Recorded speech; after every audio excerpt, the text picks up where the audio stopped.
Football's a violent sport, even when it's played right, when you think about it. And I did wonder about this. If that game was in Pittsburgh and not Cleveland, it could have gotten really, really ugly when you think about it.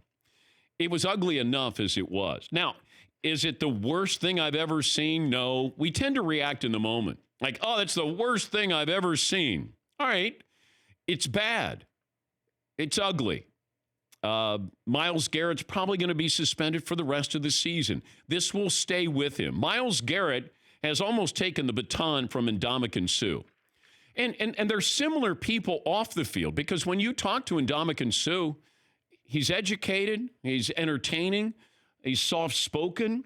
Here's Myles Garrett, who got punched. Remember when the fan wanted to say hello to him and he actually punched him in the face?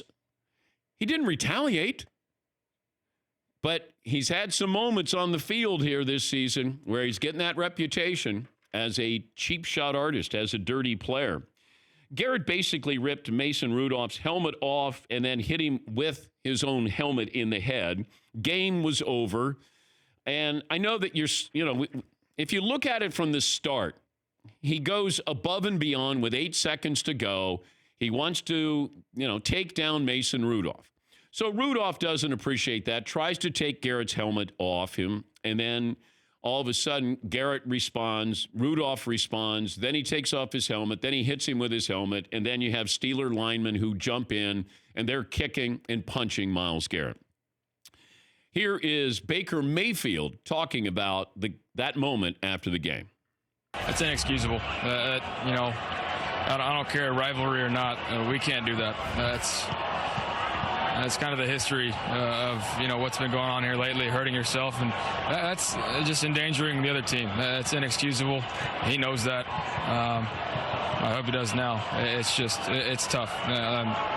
We'll see. You know what? The reality is he's going to get suspended. We don't know how long, and that hurts our team. And we can't do that. We can't continue to hurt this team. It's inexcusable. And also keep this in mind that Baker Mayfield is really good friends with Mason Rudolph. They're buddies off the field. He went to Oklahoma, Baker did, and Mason Rudolph went to Oklahoma State, and they've remained friends off the field. I give him credit. He was honest there, and he said what needed to be said. In a bigger picture, Garrett was the number 1 overall pick, and I picked him as the defensive player of the year this year. I thought that he was going to be taking that next step towards greatness, and has 10 sacks, but I think he's done for the season. This is something that stays with you. He's a Hall of Fame talent, but this is going to stay with him in the Cleveland Browns for quite some time. For more Dan Patrick Show, tune into Audience Channel 239 on DirecTV. Stream for free on BR Live or download the Dan Patrick Show app.